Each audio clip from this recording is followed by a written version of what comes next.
What is going on, everyone? It is Rob and Jonny. We are here with episode 6 of MMArcade. Rob, how's your week been? How you going? It's been good. It's been tough. I think you've had a tough week also. It's yeah, the grind has been real this week.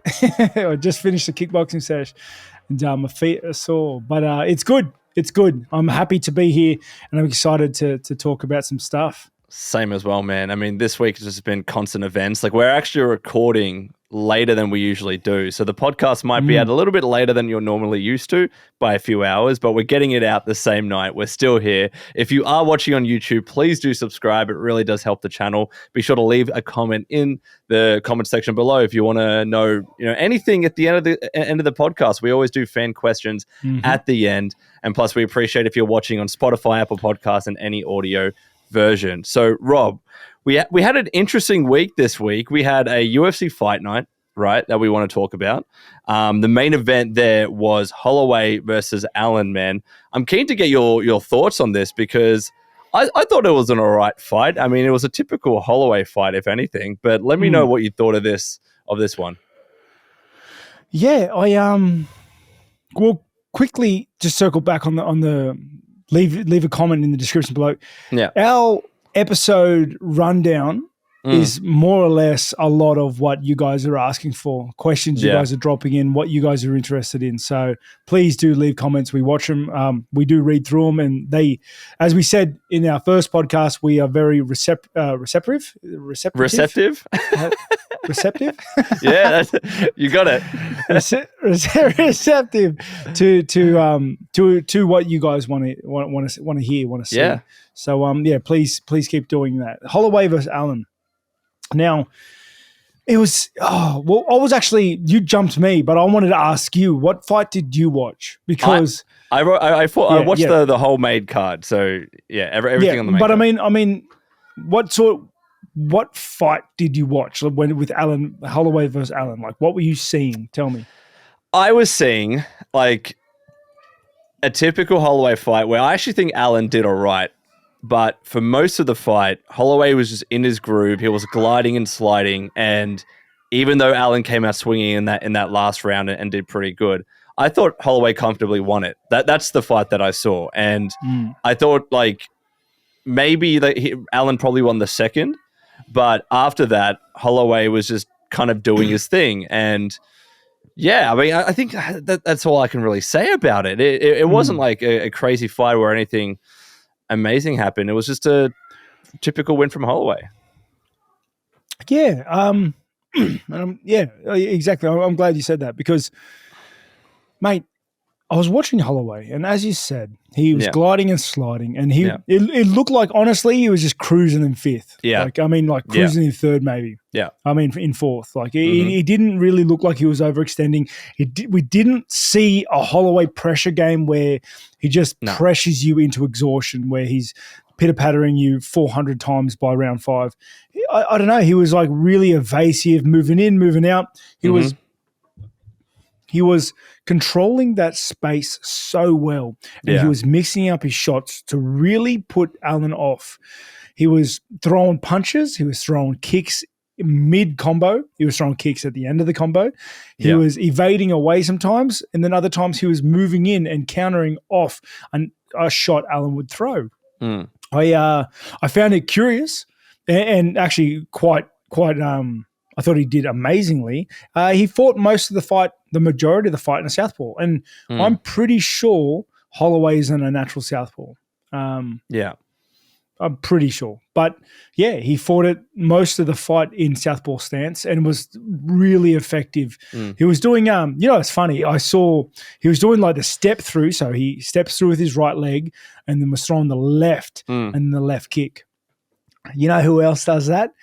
Volkanovski does that a lot, and I just thought that was interesting. Yeah, and I think it's great. I think if you see something you like, use it. Who knows? Maybe Holloway was doing it first, but I just know that Volk does that a lot. It's like when he fought Makhachev, he was doing that a lot. And but yeah, I don't know. He didn't look flustered at any stage. No. He was pitter-patting. One thing I could not wrap my head around is like, it looked like Holloway was taking his time, playing it safe. It looked like a safe fight for Holloway. You know, he was throwing his combos, mixing up his kicks very well, especially that body kick. You could hear it. He was giving Allen a lot of looks. But what was surprising is that, like, the round would go, you'd be like, okay, Holloway won that round. It looks like he's winning the round pretty handedly. He's playing it safe and stuff. And then the punch statistics would pop up, and it'd be like Allen 30, Holloway 76. And you're right. Yeah, you're 100% right. When did he throw 76 punches? Like, he just must. Yeah. He's so good at just putting hands on you. Dude, here's the thing that, like, and you would have noticed it, how quick he was with his combos, because every time, especially in the fourth, I noticed this, as Allen was pressing, whenever Holloway was like just catching him as he came in, he was landing 3 or 4 punches in quick succession, and that's how they kept adding up. Whereas with Allen, it just I thought, like, Allen's definitely the more powerful striker, I would say, but he just wasn't really like landing as many. So overall, when those stats came up, I'm like, wow, it really does seem like Holloway is just destroying him. Well, that's it. Because Holloway offensively was giving Allen a lot of looks, controlling the space, moving out, moving in, using his reach, jabs, kicks, everything, the works. But then when Allen was going in, he was only throwing short combos, like not long ones, and then Holloway would make him pay for going in. Exactly every as time. Said, combos. Like every time. 6, 7, and then they'd break up, and Allen would give space, and then they'd get back together. It was, and that was pretty much the story for the entire fight until the 5th round when Allen went for broke, which I think is picture perfect advice from his corner. Yeah. And I think he really did a good job of, like, letting go in that 5th. I think Dana White said something on, like, I wish Allen would have fought the way he did in the 5th round for the majority of the fight. I don't know if he could have. It's 5 rounds. How can you press for the entire fight? Like, he was going at 110% in the last round. As aggressive as he was, like, I just don't think it's possible. I will say, though, on that, like, in the 4th, I wish he did go as hard as he did in the 5th, because I would say he won the 2nd round. Holloway won 1 and 3. He had to go hard in the 4th, because if Holloway just had a typical round, which he did, and he won that 10-9, he was, you know, sliding, gliding, pretty much controlling the space really effectively. It was going to require a knockout or a 10-8 in the 5th round for him to win. So I'm surprised that he didn't do that in the 4th round. Like, totally understand. It was great, as you said, great advice for him to do that in the last round. But it was almost too much of a mountain to climb at that stage, because the damage had been done. And but he was successful in that 5th round. When Allen goes aggressive, he's hard to stop. You can see he's had a lot of success with that, like with when he fought Hooker. Yeah. When he fought just about everybody else, like that he has success being hyper aggressive. You know, when he fought Cato, like, he looks good doing that. The craziest fight phase, what's that called? Exchange. The craziest exchange in the entire fight was the last 10 seconds of the fight. Yeah, he almost got dropped. He almost got dropped. He looked like he rocked Holloway. Like, it was the craziest exchange. He took a knee. But also props to Holloway's chin. Oh my goodness. Not going away. No. He just seemingly, and as I said, Allen was like really he's really powerful with his strikes, but Holloway, I don't know whether it's his body positioning, his chin, or whether just the way that he was taking the hits, but he was I think he opened up during the middle of the fight as well. Like, he was taking hits, but he just, for 5 rounds, it just seems like he was fine. He was in 3rd gear. Warm. You know what it is? It's that Hawaii head. dude, straight up. Like, he's just tough, built different. 100%. He was taking massive shots, but unfazed. And he's a big believer in not sparring during the camp as well. Doesn't spar.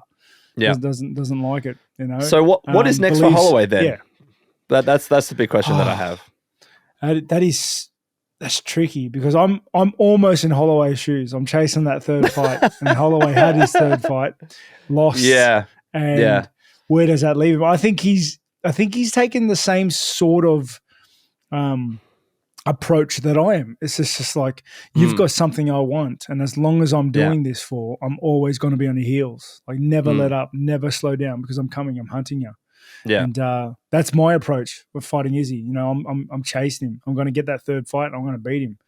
And I think he even mentioned, he opened up in one of his interviews saying that, like, he did. Of course, that's what I'm going to do. Of course. Like, it's a stupid question. Yeah. Even after the fight, he was like, I can't remember exactly what he said, but he's pretty like, I'm still here. Like, you can't get rid of me that easily, right? But I tell you who I feel a little bit bad for is Alan. I don't know what he does now, because like he was doing all right. He obviously he took that loss then, you know, by unanimous decision. Hype train's kind of gone a little bit now. The wind's out of his sails, and now like he's behind Holloway, and Holloway is already trying to get that additional fight if he can get it. So he's way down the pecking order now. Yeah. Oh man, I love it when the hype trains get derailed. You can say that, bro. The show. I love every episode so much. Who was it before? It was Rosas Jr. You said the exact same thing. Rosas Jr. And I like the guy too, but I just I don't know. I just like it. It's cool because everyone scrambles. It's chaos. I love it. You know, but it's hard. Where does he go? I think he's taking the same approach as I am, and that's kind of all he can do. You know, ultimate gatekeeper. Me and him. Let's go. Well, that was your main event in the UFC Fight Night, but we have a couple of other. We're not going to go through every single fight at UFC Fight Night, but there's a couple of others that we want to talk about. I think the obvious one is Barboza versus Quarantillo, or Quarantillo. I don't know how I say it with the Spanish accent, but Barboza, man, god damn, Rob, dropped him with the knee. It was picture perfect. What did you think of this fight? He was landing shots before that, dude. And I know. His kicks were brutal. Did you see the calf kick he landed on him? Like, that was, oh, mate, that was punishing. Barboza has not slowed down a beat. Same Barboza. You know, like he was just landing heavy shots. That calf kick, his body kicks. He was just, everything looked power and venomous. Yeah. And, he... like that knee was picture perfect, right timing on it. Yeah. It just looked amazing. I think, and I don't know why, but I feel like Barboza in the separation, like he was throwing good shots and effective strikes, beautiful kicks and punches. But then in like the no man's space, he was looking kind of, I don't know what the word is, like floppy. And I don't know whether that was because he was tired or because that's just how he moves or because of whatever reason. But I don't know. He looked a little funny in that when they were separated. But then he'd throw the lead hooks and the kicks, and they were like clean, picture perfect shots and effective and landing them, like accurate. But just like when they'd break up, he'd have that space. His wrestling defense was on point as well. Oh, yeah, you know, 100%. Fought it to a T. Yeah. No takedowns. I was not going to the ground. And, mate, at 37, he has fought everybody and their mate, and he's still knocking people out. Dude, I was watching it with my wife, and she was like, that dude is just shredded. And I'm like, he is in his late 30s. He was looking really good. Like, he's peak condition, man. Yeah, man. You know what? You look a little bit like him. You shave your head. You start putting on some beef. Yeah. I reckon you shredded looks like a Barboza, Jonny Barboza. That sounds like a Street Fighter character. That could be you, bro. I wish I was as shredded as him. God damn. But yeah, he's still killing it. It's great to see. And that was at that was at the lower weight division as well, because he fought up as well. Yeah. Was it feather? Yeah, he was down at feather. Yeah. So still, mate, killer, absolute killer. He's going nowhere anytime soon. That's a good way to sum you know what's crazy you know what's crazy to say as well? Well, because like at 37, people like once you reach like your late 30s, people start questioning how many fights you got. Right. And mate, answered with him. He's got heaps. He's got a bunch, man. I wouldn't be surprised if he fought again this year. Mate, title shot is in his future. For sure. Yeah. Let's see Barboza fighting for a title before he runs up, you know? Crazy. Dude, I'd love to see that, right? Yeah, but you know what's an eye opener, and it's an eye opener to the division and to the amount of talent that is in the division, is that Barboza is ranked 14 in that division. What? Is he actually? No. Yeah, dude, like crazy. Pretty sure he is. I'm pulling him up now. But isn't that crazy? Like that's how deep that division is. Featherweight division is just, you're right. He's 14. Yeah, just full of savages, man. Just full of savages. As good as Barboza is, like those top 5 dudes. Yeah. Maybe stay away from those dudes. Yeah. But, I couldn't imagine him going up against Volk. Yeah, Volk or Rodriguez or, you know, a few of those cats. He could fight maybe Emmett. You don't know. It's hard. I'd love to see him and Emmett fight. They may have already fought, because someone will definitely tell me if they have and call me a casual down in the comments. we don't have the entire encyclopedia of UFC fights in our brain. Mate. Just, it's impossible. And like, watching fights used to stress me out back in the day. Like I never used to watch UFC. It's only maybe in the last few years that I've really started picking it up. Yeah. I don't know. Like whenever I used to watch the fights, my anxiety used to just go up because I used to just like picture the fights. I'd have the sweats. Like it was weird. So I never used to, because he used to make me feel like work. I don't know. It was such a hard thing for me to want to do. So fair enough. Here I am. Yeah, now here you are with a podcast talking about stuff for well over an hour. That's it. And then in terms of the last fight that we wanted to talk about, it was Boser versus Cutelaba. Cutelaba, is that how you pronounce his name? Yeah. Cutelaba. Both were throwing bombs. You don't have the accent like I did. No, I don't. I don't. Look, it's very hard when there are so many names, but in that fight, they were throwing bombs initially, but what did you think and how it ended? Another KO. Yeah, I think this was Boser's debut in light heavy. Yeah. And he looks much better at light heavy. Yeah. But he didn't look as good as Cutelaba at light heavy. Yeah. you know? And that's just the truth of it. Like Cutelaba looked comfortable. He just looked calm, focused. Every time Boser would go in to try and strike or trade, Cutelaba would just like trade with him and come off better for it. Yeah. Every time. And you can obviously tell everyone knows he's got power. Everyone a lot of those dudes in that division have power. Yeah. Cutelaba puts it up like he has a lot of power. As soon as he saw Boser was hurt, took him down, I would have voiced against it, but that is his thing. Like you saw the way he took him down, ragdolled him down. Yeah. Like he's a very physical dude, and that's what he did. He took him down, took advantage of it, pushed him down, and then just started repeatedly smashing into him before the refs took him off him. Like it was savage. So that's what he likes to do. You mentioned it there. What would you have done in that situation then? You said like you probably wouldn't have gone for that takedown. Would you have just kept teeing off? Yeah, definitely. Boser was hurt, real hurt. Yeah. You could see it. Yeah. You could see him. And Cutelaba, I think Cutelaba likes. He's very comfortable in his wrestling. That's his MO. He goes in, takes you down, ragdolls you, bashes you, makes you hate yourself. But I think it would have been easier if he just kept throwing, didn't go for the takedown, just threw punches. You could hear it from the commentators. They were surprised for half a second when he went for the takedown before they realized, this is what this is what he's going to he's just going to beat him up anyway. He's got a game plan. Sort of he wanted to get him to the position where he was just, it was the hammer fist, right? From memory, just slamming him down. No. It was like Boser was trying to get up. And as Boser was like getting up on the fence, he was giving him uppercuts up against the fence. Yeah. And Boser was just eating them.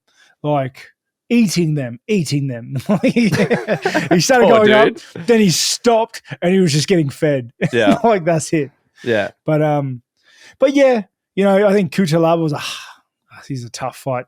First fight in the division sort of thing. Yeah, that's brutal. But But we'll see what happens with Boser after this. But yeah, Cutelaba for the win, first round KO. And Rob, like, did you have any other fights that you wanted to talk about, or a recap for UFC Fight Night? No, like they're the fights that really interested me. Like I thought stood out for me. Obviously, there was that Clay Guida. Yeah, but I don't even know what happened. Like, and because I tuned into the fights after that fight. Yeah, but apparently he tried retiring or faked retirement with the other guy. I don't know. Wait, did he? It's hard to say. Oh no, I don't know. Yeah, I heard a bunch of stuff like that. I should have done my research, to be honest. Yeah. I mean, look, I watched the Guida and Garcia fight, and like, I don't know, Guida, he was doing a lot of level changes and ducking and weaving, but not really doing anything with that. And like, he was throwing a lot of hooks and punches, but I just don't think he was landing at all. Like, it was a pretty single-handed win for Garcia, in my opinion. Pretty straightforward. Guida is one of those dudes where you're like, I think you've had enough.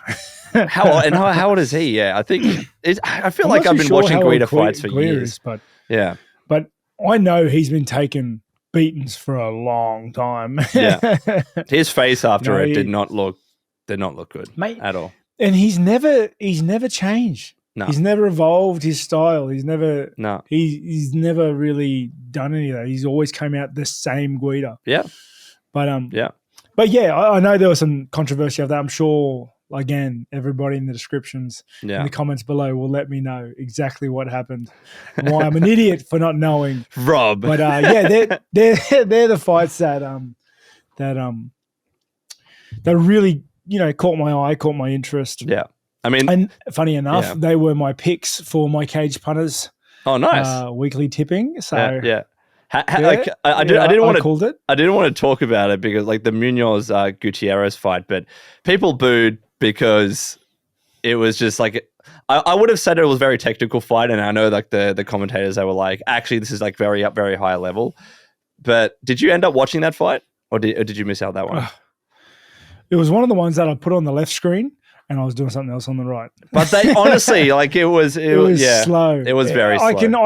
I can appreciate it. I can appreciate it more than 99% of all fans. Yeah. Okay. Yeah. I get it. Like if you're in a stadium, it is. Yeah. It is slow. It is slow sometimes. Yeah. And, but those were the main fights that I wanted to talk about. I don't know. You know what's funny? Like when you see high level grappling, it's weird because there are some fights where you see high level grappling, and you're like Islam Makhachev. That's what he does. Khabib, that's what he did. But you just got hooked watching it. You got hooked watching. I think for high level grappling and those guys that like really want to pursue that, like it's a bit of a rough start. Yeah. Until you get to a point where that's your thing and everybody knows that's your thing and you're crushing people with it. Yeah. Like Damian Maia used to, like with the jiu-jitsu. Yeah. And Ben Askren used to. Ben Askren. That's mate, that's all he used to do. I know. And then a little fighter by the name just slammed it. I still have that knockout etched in my memory. That knee was so brutal. I still feel bad for him. Dude. Yeah, well, that knee like more or less made Masvidal famous. Yeah. Like I've heard Askren a bunch of times saying you're welcome. Right? But it was just I've insane. thought about this 100 times. Yeah. If that knee doesn't happen, I think Askren ragdolls him. Yeah, but then it happens eventually. Like my honest opinion. Maybe not in that fight, but like in a future fight. Like at some stage, it was clear that Askren was I don't know. I wasn't too sold on him. Yeah, I don't know. Did you see what happened to him in boxing? And he got knocked out cold as well. He clearly doesn't have much of a chance. Yeah, but it's Ben Askren. Like, but that's my point. Been there. But like he was never a boxer. Like he was never renowned for his boxing. He literally just ragdolled people. Yeah, like just hopped on you and grinded you into submission. He was good at it, dude. Really good at it. Fair enough. Yeah. Yeah, I don't know. That's one of those things that, maybe he came over because I know he was locked with Bellator for the longest time, I think. Yeah. Maybe he came over too late. Maybe that's what it was. Yeah. But we'll never know. We'll never know now, but we do, Rob, have another UFC Fight Night to talk about. We'll just talk about our predictions for the main event. So Pavlovich versus Blaydes, heavyweight bout. This is a very interesting one because if you were to really think about it, this is, third spot versus fourth. Technically, the winner of this should go on to fight the winner of Jon Jones and Stipe. Now, whether either of them would have a chance against Jones, who I assume is going to win that Stipe fight, who really knows? But what are your thoughts? What's your breakdown on this fight? Mate, Sergey is riding a lot of hype. Okay, a lot of hype, and he's been he is the boogeyman in the division right now. Yeah. He's slotted right into that Ngannou spot of like Mr. Heavy Hands. The switching people off. Apparently he's got the biggest wingspan in the UFC at the moment. Like big guy. He TKO'd Bam Bam. Who's a hard dude to finish. Yeah. TKO'd Lewis. Not so hard to finish. No. not from me, but from other big dudes. Okay, yeah. Not picking fights. Not with him. He's too big. Yeah, but yeah, like he's a menace. He's running through people. Yeah. Now, and this is my pick for cage punters as well. He's in my multi. Curtis Blaydes, mate. I think he would have to be one of the best heavyweights in the division. Okay, like. Pre Jones, I think Jones really shakes it up. I think he brings a level to the division that it hasn't been seen before, except for maybe Pinnacle Velasquez. But I think Curtis Blaydes is right up there. Okay, his ability to threaten with that takedown to land his heavy shots, because he's a big dude. Just because he wrestles doesn't take away from the fact he's walking in at like 250. At like 250 pounds, but his wrestling in ground and pound game is next level. Next level, especially for such a big guy. Moves fast, can hold those big guys down, and big guys notoriously find it hard to get back up to their feet. Yeah. So and the interesting thing about for that, a lot of those dudes. The interesting thing about it is that look at Pavlovich's loss. It was against Overeem.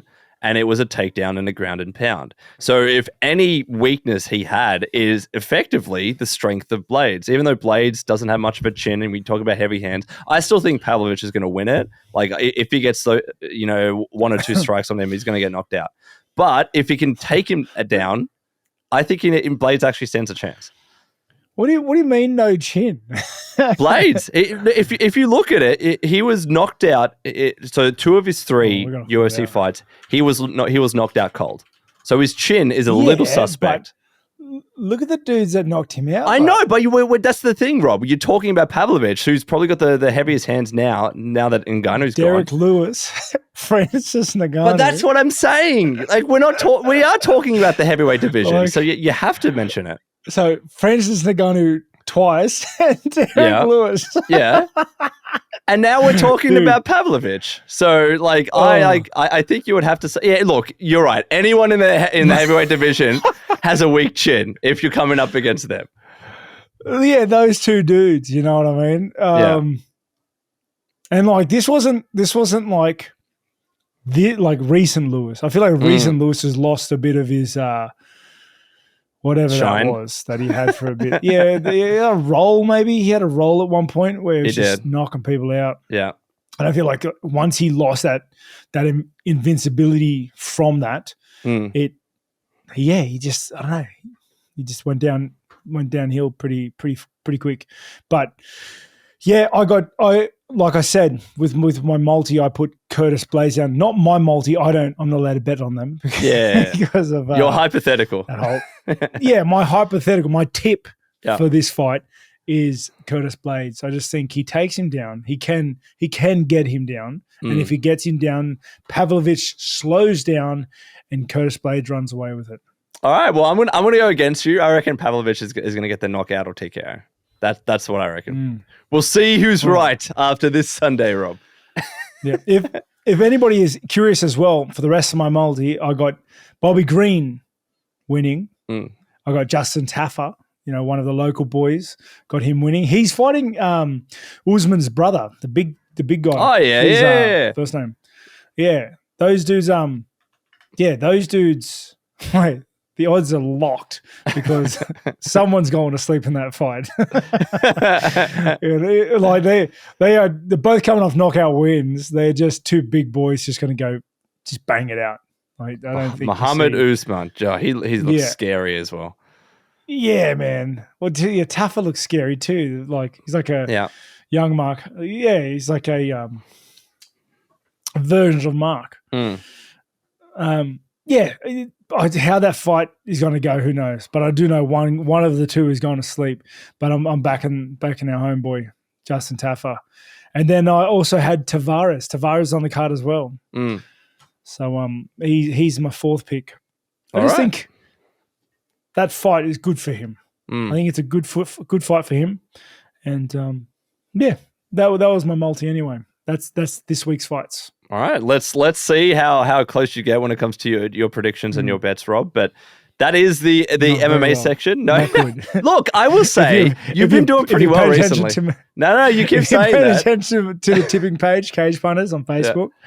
Yeah. It's most weeks I am winning the comp. Yeah, but like a lot of the weeks, so I would say on the podcast, your podcast record is actually pretty good. I'll give you that. Yeah. Until Pavlovich knocks him out. But anyways, moving on to the games news section. Rob, this first topic I included just for you because I know how much you like your indie games.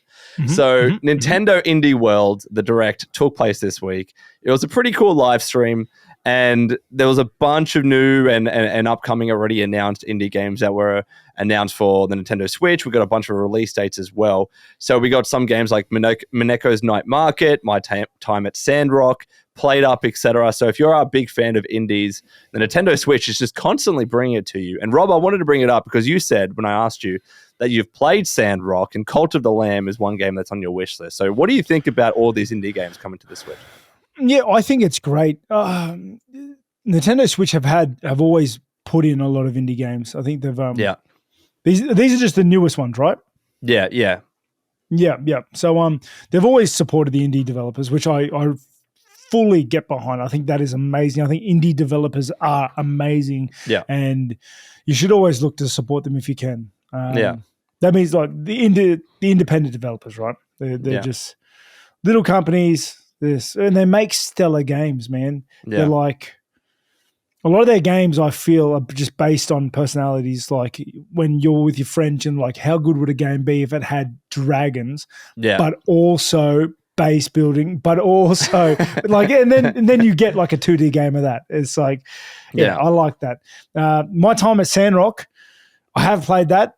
I put it down after a fair whack in the game because I just wanted, like, everyone just kept, it's one of those farming simulator games, right? Where you're brought on site, you're asked to help rebuild the village. You got a house, you do up your house, you build this, you build that, yada yada yada. It's like meet the town folk and everything.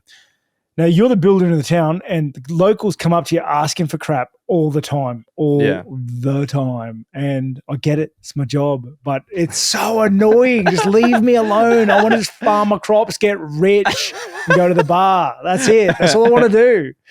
Like Stardew Valley. Like that's all I did do was just harvest crops, like min-max bloody strawberries in summer as hard as I could so that I just cruise the rest of the year just at the bar. So just talking. You didn't bother getting into relationships or anything in Stardew? Yeah, the rest of the year after I had sacrificed plenty of sleep for the strawberries. Blood, sweat, and tears. And then I made bank and then just was a player for the rest of the year. It was sick. The rest of the year just spent time at the bar, just tuning. I tell you what. All right, can I ask you about Stardew? Would you describe it as a relaxing game? Oh, answer it carefully. I think. Do you know why I asked?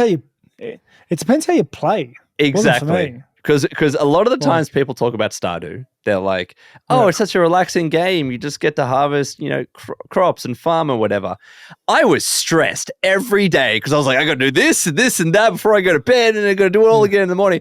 I actually had anxiety playing that game. I had to put it down after about 15 hours because I was like, "This isn't relaxing to me. I need to make sure I'm doing all the things that I need to do and marrying this woman." And I got stressed about playing that game. It wasn't relaxing for me, but I loved it though. Like min-maxing, like perfect amount of days to like you gotta like plow your fields a certain set of days beforehand because you do not have enough time to do a fresh plow before the season start dates, before your strawberries come in, and you get this many harvests before you got to put them in the barrels to turn them into jam, and like everything is just min-maxed. Stressful. But, like, you follow one of those like $3 million in the first year guides, and it's stressful as hell. Not fun to play at all, but it's unless you like that sort of stuff, which is I like that sort of stuff. Yeah, like I just like thrash myself into it, and then I'm Sucker a millionaire by year 2, and I'm just balling at the pub the whole rest of the time. Wives everywhere. That's great. But I mean, anyway. Yeah, my time at Sandrock, it's a great game. They're constantly bringing out updates for it. Hell yeah. And I was actually thinking about jumping back into it recently, but it's good to see that it's moving to Switch and that Nintendo is still like really throwing out those indie games. Yeah, I mean, that game specifically is coming in summer 2023. If you are in the US, winter time, our time, of course. But I will say, like, the Nintendo Switch, it's so uniquely positioned with indie games to like capitalize on this market that if you really think about it, Rob, unless you're on PC and you have access to all these indie games through Steam and GOG or whatever, like they don't come that often to Xbox and to PlayStation. But because the Nintendo Switch is so ubiquitous, everyone has the thing. It's selling like ridiculous numbers. It was such an easy win for Nintendo to be like, I know we're going to work with all these developers. The hardware isn't that strong. We admit that, but a lot of these indie games don't require that much grunt. It was such a brilliant move on their behalf. But now all these independent game developers are literally getting their games in front of millions of gamers that otherwise would not have, because like how many copies of Nintendo Switch is sold. It's beautiful, beautiful, act on Nintendo's part. Yeah. Love to see it. Really, really do. Yeah. The next game's news that we have talking about it is Dead Island 2. So Dead Island 2 releases this week, I think tomorrow at the time of this recording. I have a code. I haven't jumped into it yet. I was actually at the launch party last night where I played a little bit of it. But it's published by Deep Silver, sequel to the game, which released in 2011. The reviews are looking all right. It's one of those pretty divisive games. It has a 74 on OpenCritic. But it's one of those games where it's not like everyone agrees on a 74. There's some that are at 8 or 9, then the others are like 5 or 6. They're rating it out of 10. Rob, are you a Dead Island fan? Have you played the original? I have played the original, and honestly, it was a bit arcadey for me when I played it. Yeah, like I really like immersing myself in, and like I like the game to be hard. It was a bit arcadey for me, like hack and slash. Yeah, fair enough. But it was cool. It was cool. Yeah, I mean, and I think that's pretty much what we're getting with Dead Island 2. There was a lot of reviews. I can read some of the reviews that were a bit more harsh towards the game. So PC Gamer, for instance, was like, Dead Island 2 is hampered by dull design choices, repetitive combat, and a painfully weak story, with its only saving grace being its great performance on PC. But on the other hand, you've got a place like OzGamers saying, although simple to the point where it feels like more like a classic arcade game, like Final Fight or Gauntlet Legends and Dark Souls, the interplay between strategic or blind melee swings and physical damage physics and gore is impressive as it is over the top. A lot of the people that were coming out to these negative reviews were just saying it's an arcadey zombie game. Like, it doesn't need to be deep. It just needs to provide that and do it well, and you're going to have a fun time playing it. So I think I'm going to pick it up for sure. That's what the game has always been. It's always been that. Like that's it's like it's Nook Hole. Yeah. Is that even a word? Nook Hole? It's Nook. No, it's niche. Yeah, that's its little nook. That's its pigeonhole. It's like arcade zombie game, hack and slash, blood everywhere. Yeah. Like, it's not supposed to be. What's that other zombie game where you jump in parkour and everywhere else? I can't remember it now. Yeah, but it's not supposed to be like that. It's not supposed to be like Resident Evil, like terrified jump scares. It's you're supposed to pick up the nearest weapon and just go whacking things. That's the thing. And like when you set yourself, like the series, as you said, was created around that with the first game. And fans that are coming back to it, they ultimately want more. And I feel, I'm not going to call out reviewers like with a broad brush, but sometimes they're a bit harsh and sometimes they expect a little bit too much and they want a little bit like too much innovation where probably it's not needed. Like this game is for the hardcore Dead Island fans and people that just want to kill some zombies. What more do you want? Yep. Straight up. It's like that movie. What was that movie where the rule number one was like cardio? Yeah. What movie was that? Rule. I don't know. They have to go to like the playground, the Ferris wheel. Zombie Land? Yeah. Zombieland. It was like that. I don't know if you've seen it, but it's very arcadey again. Yeah. Like not jump scary, but like whack zombies, blood everywhere sort of thing. Yeah. You know? It sounds like a good time to me. But the next piece of news that we have, so Rob, first I will ask you, are you a Halo fan? You played a lot of Halo in your time? I have played a lot of Halo. Like, let it be said, I have never lost Halo 1 split screen PvP, like play it like, ever. Wait, who are you versing? Who are you versing? Split screen, mate. I look like a gecko. You can't run away from me. I know your moves before mine. Like, wait, are you screen cheating? yeah, bro. Like, but like with the best of them, to a degree that no human should amount to. Yeah. Well, obviously. But anyway, I liked Halo. It was all right. Halo Infinite. So they're now past creative director Joseph Staten, who's been at the studio for ages, worked on Halos 1 through 3, ODST, and also Halo Infinite. He's announced that he's actually leaving Microsoft and he's actually going towards Netflix games to work on, quote, a new AAA multi-platform game and original IP. There's two kind of things I want to talk about here. Number one, I don't know what they do with Halo anymore. Because like I know that last Halo game, it started off really strong and then content didn't really come, and now it's in a weird state where it's lost so much of its hype after the launch that they almost have to reboot the series again. This is Microsoft's flagship title, or what should be their flagship title, and I feel like it's just simmering, if not less than that. I don't know. I feel bad for Halo. I want it to be in its heyday again. You know what I mean? Yeah, but that's the thing. Like, Halo made that company. Like, you bought an Xbox because of Halo. 100% you did. Only reason you had one. Yeah. And it's sad now to see that it's not there anymore. It made them so much money that they just really, really, really wrung it dry. Like, they wrung it dry, and that's where we're at. I don't even know what Halo they're up to. What? 10, Halo 10 with 4 ODSTs. I don't know what's going on.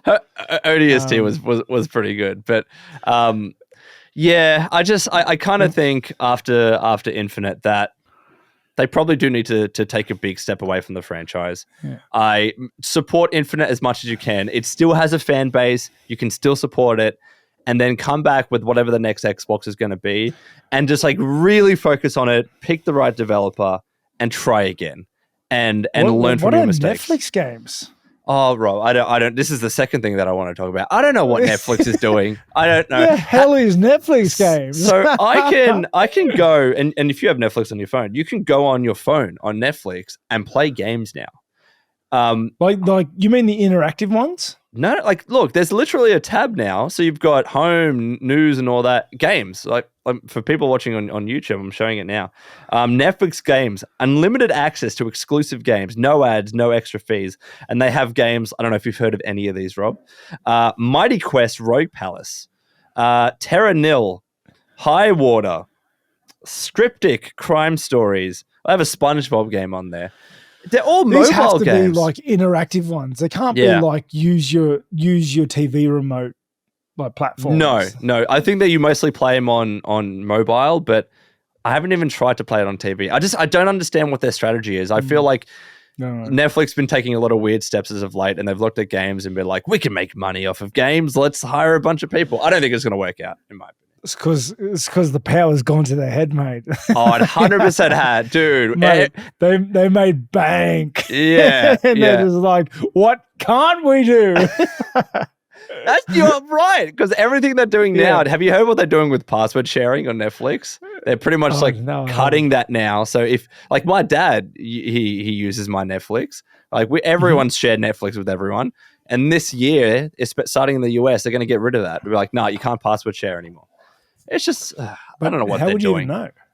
Because they've developing like technology, which is going to be able to say, if you're the main primary account and we'll be able to track your IP and all this kind of stuff, they're going to stop that. It sucks. But it makes sense to a degree, because let's say what the investment to build the security for that would cost an exorbitant amount of money, right? But let's say on average, every Netflix account lends it to a second person. They are essentially doubling their money.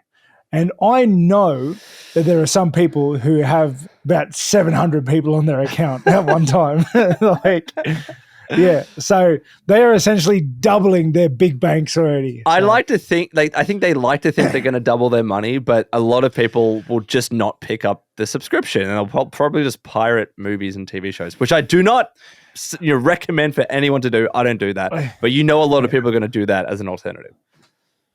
I hope Netflix knows, though, joining the gaming world, joining the gaming industry makes them a prime target for Microsoft to snatch up.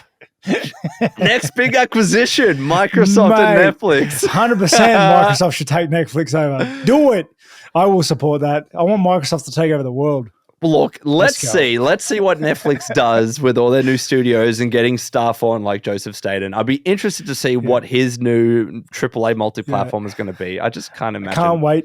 I cannot wait to see Netflix games on Game Pass. That's coming, and you know it is. It's coming. It's going to be our news for next week. Yeah, dude. Oh, man. Look, Rob, I did have one last piece of news to talk about. It was Diablo 4. We can talk about it a little bit. They had a new trailer come out, new barbarian class that they're showing off.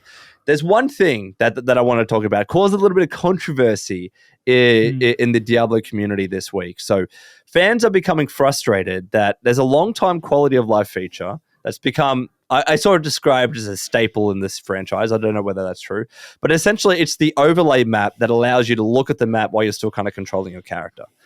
And Rod Ferguson at Blizzard pretty much said there is no plans to add that to Diablo 4. So either you're going to have to use that little mini map, or you have to pause to view the entire map. And a few people kind of came out and said, why? Why are you, if you've done this feature before, why did you remove it? And why is it not being added to Diablo 4? What do you think about them removing the overlay map? Okay. Let me talk about the direction like Diablo 3 and Diablo 2 and all the other ARPGs that these guys are talking about kind of went in. And that's like they overlay the map, they build a character that is fast as hell. Yeah. And they just bleed through the maps, not even looking at anything, just watching the mini-map, watching that little dot go from left to right whilst holding the left click button. Okay? Like, I hate that in that game. Hate it. Because it's all about, it's not even a fun way to play the game. It's just about getting as fast as you can, as efficient as you can, because you want to hit the maps and run through them as fast as you can so that you can keep hitting the maps to farm items. Like, what is fun about that? Like, mate, brother, stop and smell the roses. Okay? I hope the new Diablo doesn't become like that. Just doesn't become like a map speed run. Because if it is, I won't play it. Because that's kind of why I dropped D2.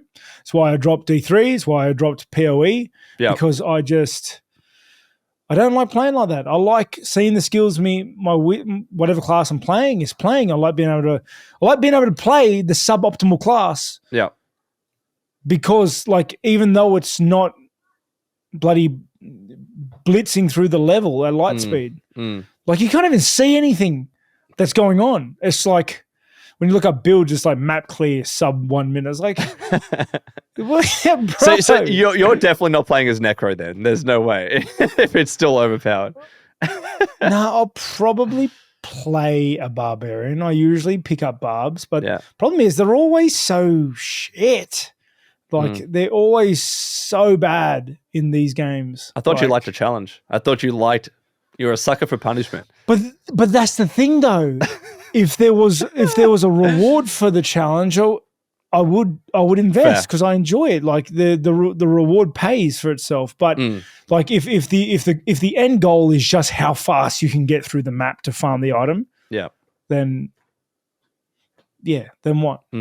Look, even with them dropping this feature, I'm still confident about Diablo 4. I still think it's going to be a cracker title. But massive. Rob, that's all the games news that we had. This one dude that said pretty sad you wouldn't include this basic feature. Bro, you're pre-ordered already. Shut up. Don't act like you don't have a Diablo 4 chair with a Diablo 4 shirt with a Diablo 4 hat. Bed sheets. Yeah, dude.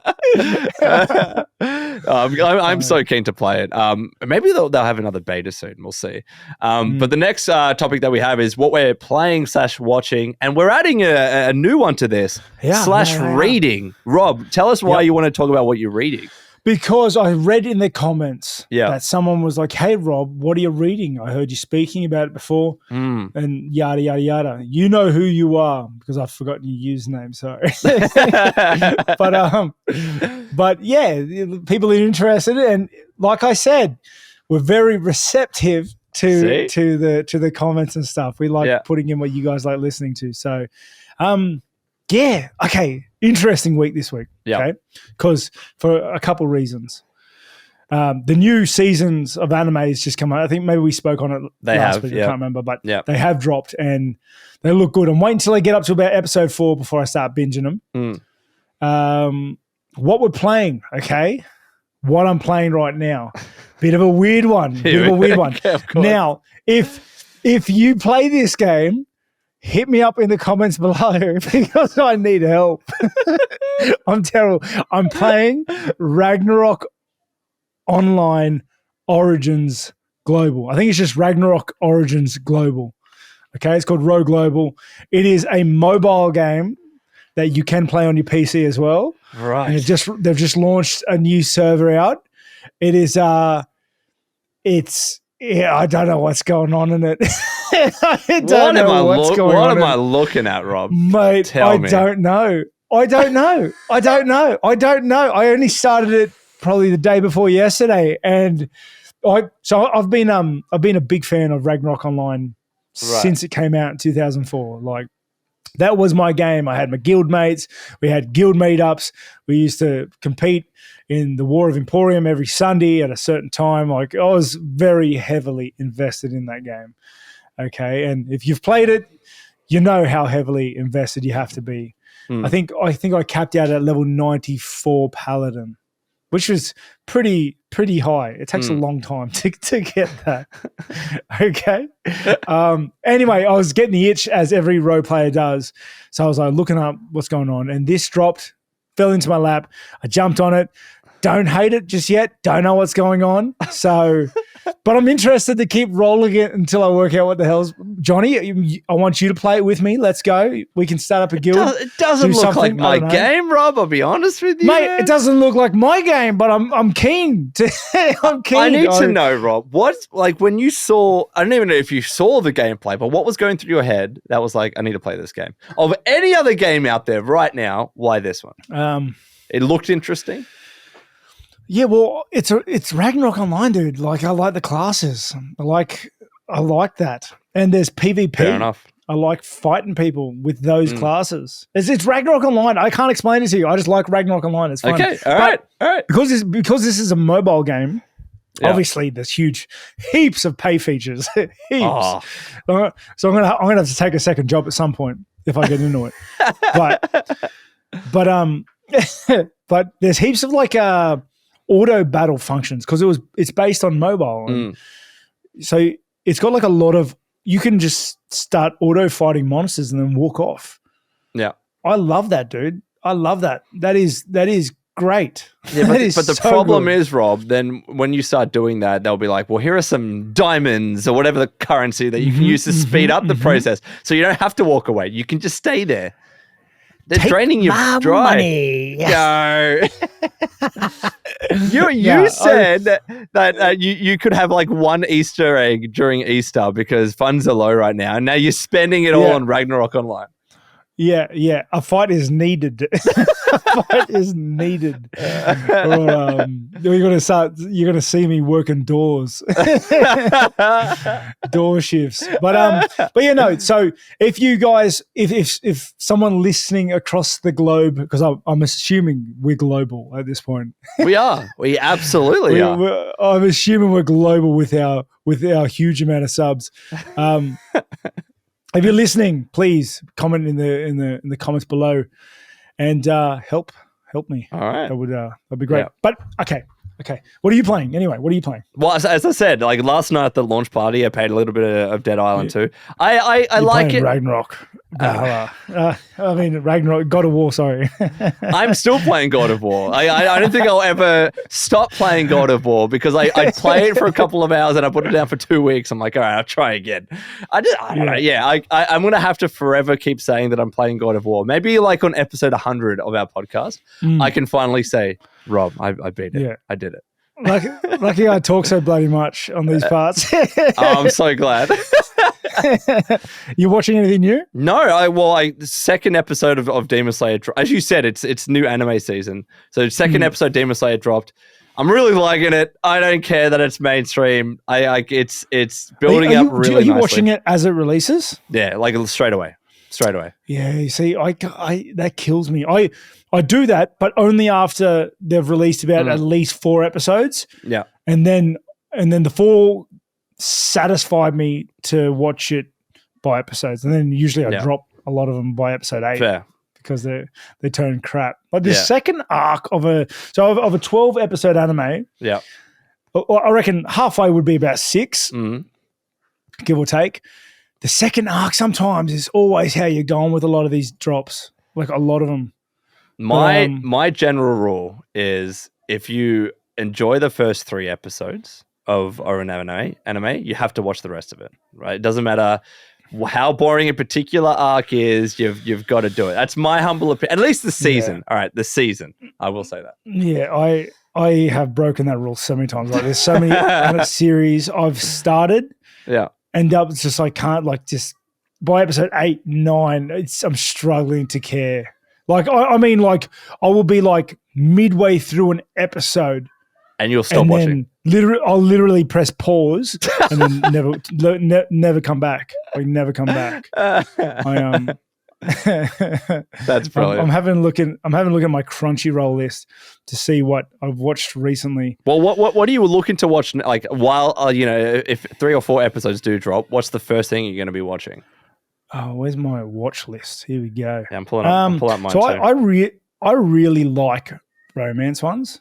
Like that's my favorite sort of one. But not the romance one where the main character is spineless. I can't stand that. But I don't know. Where are we? Did you like? You must have watched Spy Family, right? No, I watched maybe the first couple episodes. I didn't think it was that good. Oh, right. Okay. Like, I didn't think it was that good. Yeah, I think it's pretty good. I think it's pretty good. Yeah. What do you got? Yeah, I don't know. I watched the reincarnation of the strongest exorcist in another world. Jesus. Yeah. That's I thought that was all right. Some obscure things, man.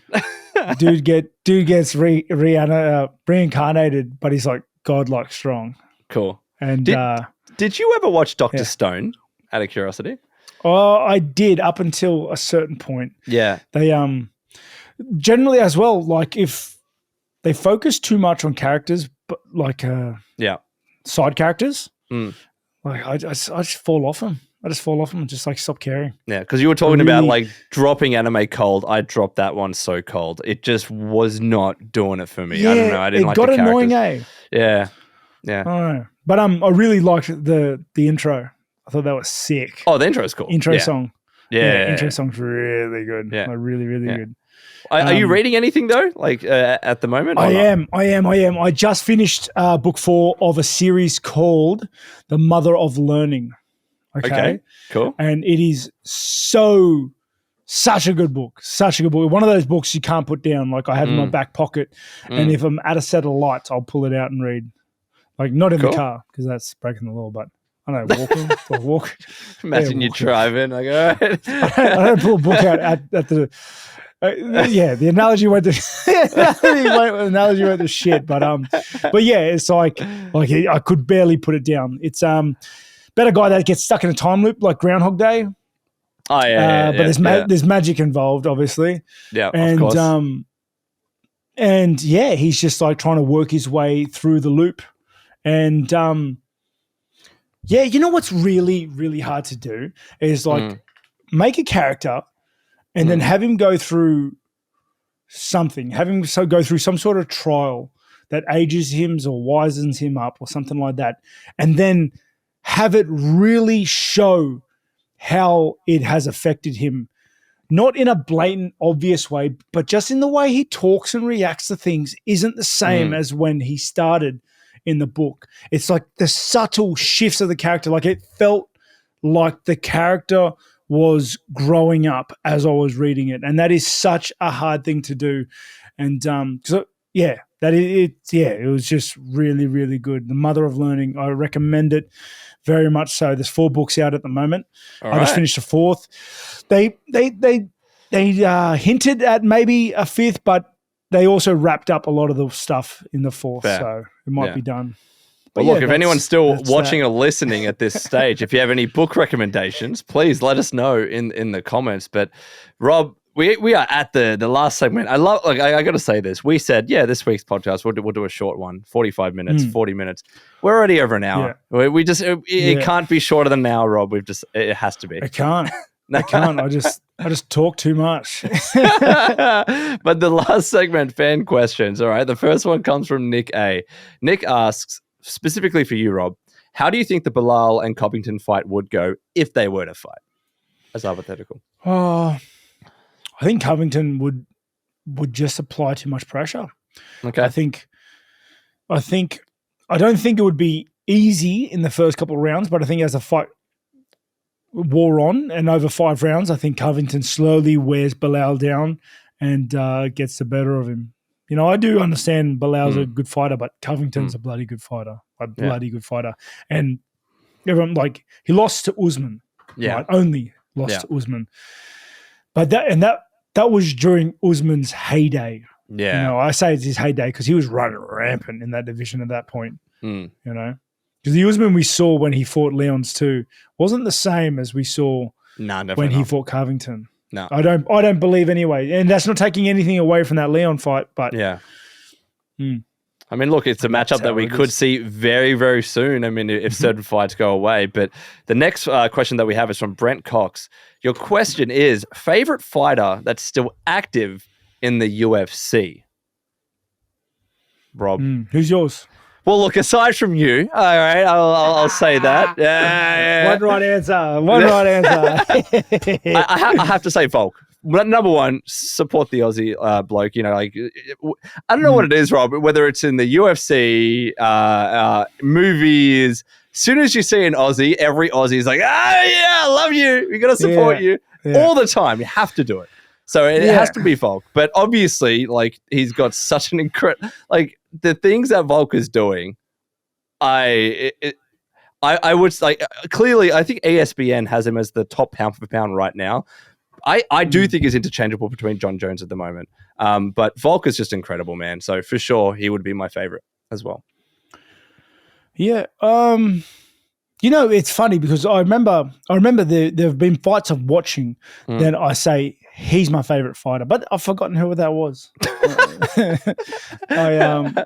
I would have to say John Jones would have to be up there. And when I say favorite fighter, I mean in a sense that I want to tune, I'm excited to watch them fight. Yeah. Okay. Yeah. John Jones would have to be up there just because the dynamic he's brought to the heavyweight division and just how good he is mate, you got to watch it. Yeah. But I have a lot of love for Bam Bam. You know, watching Ty get it done, the way he fights, it's always exciting. Always entertaining. Always. Yeah, always entertaining. It's Ty doing his thing. So, yeah, it's one of those two. All right. Dunham asks, hey, Jonny and Rob, what system or mechanic from a game would you like to see implemented in some other game? For me, it would have to be the Nemesis system from Middle-earth, Shadow of Mordor, and War. So, Rob, I'll throw it to you. A game mechanic or system that you would like to see move to another game. Oh, mate, can I go second? No, of course. Yeah. The reason why I wanted to mention this, because like Dunham, did you know that Warner Brothers has actually patented the Nemesis system? No one else is allowed to use it in their own game now because they've actually controlled Nemesis the patent. System? So have you played Shadow of Mordor or Shadow of War? No, I haven't. So it's pretty much a system where like bunch of orcs that are kind of like procedurally generated, and when you kill an orc, they kind of move up this. So when you lose a fight to an orc, they move up to in the system. They gain a rank, and essentially you're trying to make sure that Sauron doesn't return. It's a very, very cool system that was really unique, and everyone loved it. I really loved it in Shadow of Mordor and War. But it was so good that Warner Brothers has patented it, so no one can use it at all, which is kind of shitty. Like a similar thing happened. I don't know did you ever play the Dragon Ball Z games growing up, like the fighting games? So do you remember the Dragon Ball Z games? They would have like mini games in the loading screen. Like you could just do random stuff, flying around or whatever. Oh yeah, like my favorite was Budokai Tenkaichi 2. Yeah, yeah. So those little mini games in the loading screens was also patented as well. So no one else could do them until that patent ran out. Just super interesting. It's kind of unfair, but have you thought about a game mechanic you would like to see in another game? Well, you didn't mention your game mechanic. Okay, I will say this. I would say it's such a cheesy one. I am such a sucker for, the terminals in Fallout. I think it's such a fun little mini game. But this is what I would say. I want it implemented in any game that deals with computers or whatever. Like it's such an easy thing that makes sense, but it needs to be implemented in a way, because you know how you can enter the terminal, you can try and guess the password, and if you're on your last guess, you don't want to take the risk, get back out, you enter back in. It has to be, you only get one chance, right? And if you don't get it, you don't get the loot, because it's a little bit too easy in Fallout. So that's what I would like to see move to another game and actually crank up the difficulty a little bit. If I had to pick a mechanic, it would have to be like a mechanic that's already out there in a lot of roguelikes. It's the one where like you start with a blessing that comes with a curse. I think Hades did it as well, or a lot of roguelikes do it. What is it? Rogue Legacy does it a lot as well. Well, it's like traits in Fallout New Vegas. It's the same thing, right? Yeah, exactly.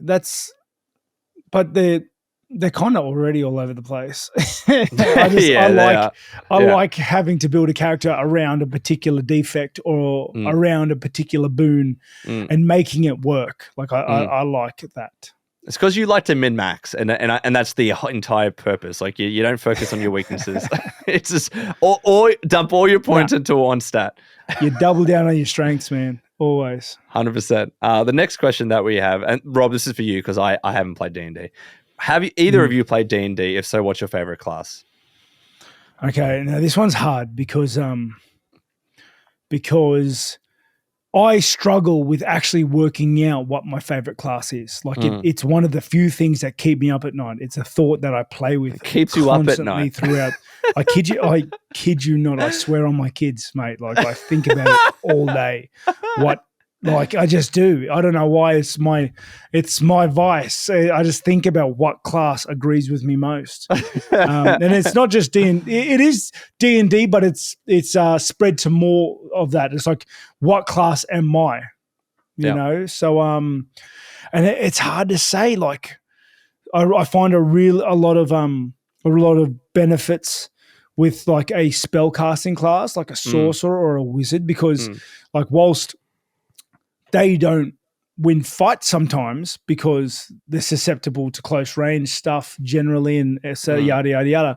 The strongest movers of the earth have always been wizards. It's always been magic that have changed the planetary alignments, it's all that sort of stuff. Rightio. But then warriors, though, again, you're up against a wizard. You just walk up to him and whack him in the head. Keep it simple. Love that.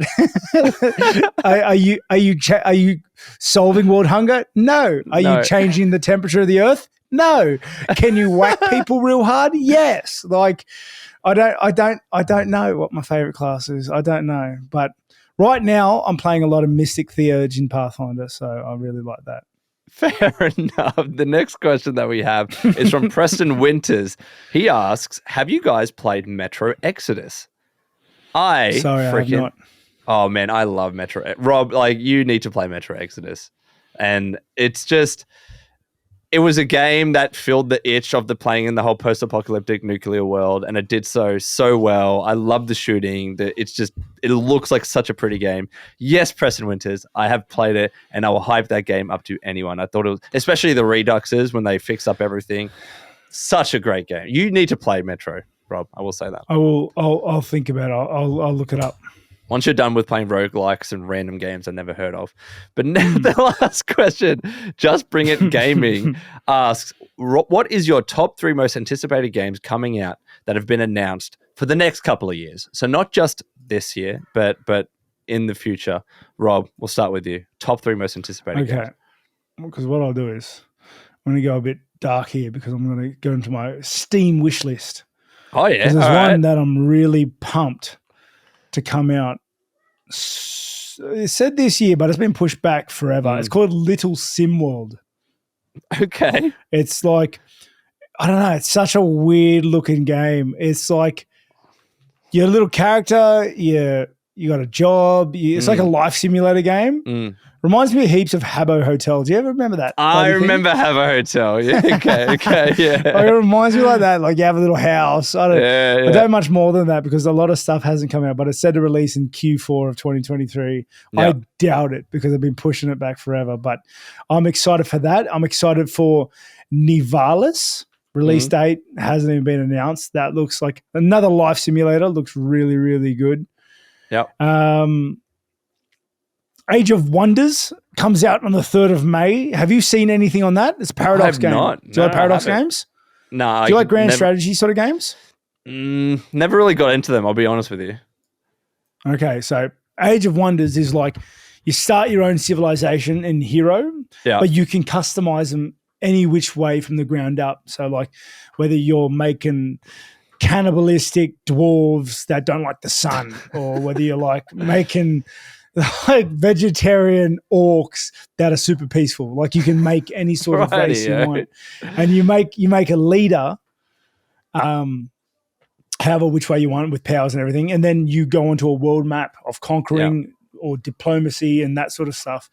And it looks really, really cool. I'm pumped for that. That comes out actually in a couple of weeks. Oh, nice. So I am excited for that. I'm going to make a like race of humans that is super intolerant to every other species on the planet and go on a purging crusade.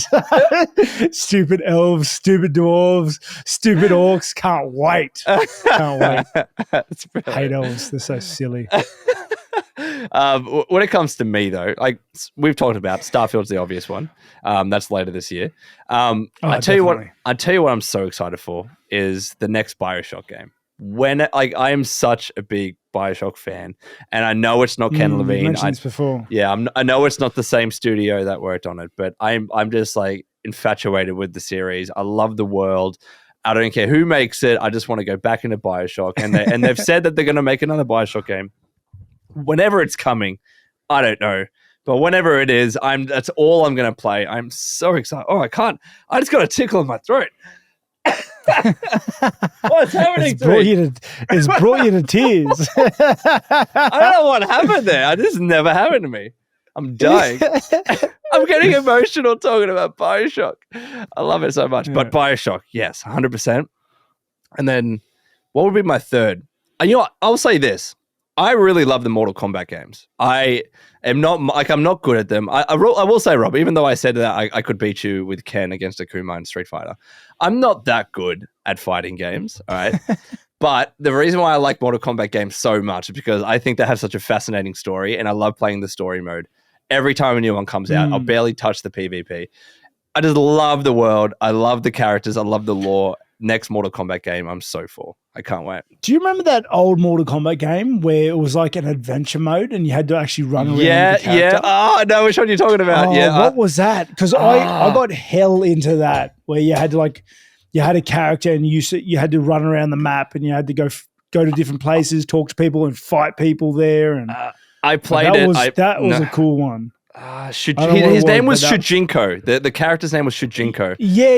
He was the one with the hat. Or that was his dad. I don't know. Mortal Kombat the big round hat. Deception. I think it was Deception. Yes. Yeah. I think so. Rob, I love that game so much, man.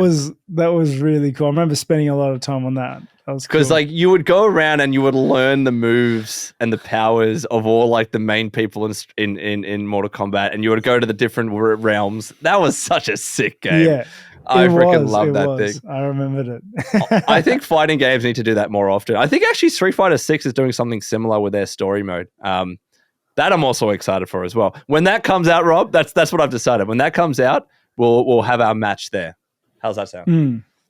I just don't know if they're going to have a Kuma. I want to have a Super Smash Bros match.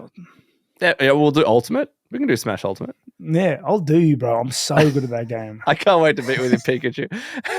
I'm so good at that game. I'll set it up for next episode. Watch me. All right. I mean, Rob, he said it, not me. And if it doesn't happen, you can blame him. But that is all. That is all for episode 6 of MMArcade. Oh man, Rob, another long podcast, an hour and 18 minutes by Mike. We are nailing these.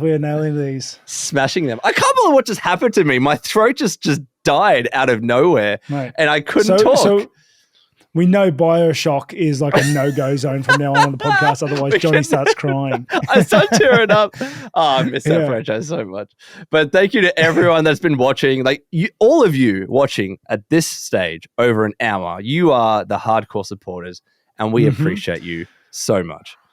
You guys are the MVPs. Thank you very much. Thank you for spreading us around, telling your friends about us, and subbing, liking, and commenting. We really appreciate it. You guys are the fuel that keeps us going. Absolutely. And we'll be here the same time next week. So take care, and we'll see you then.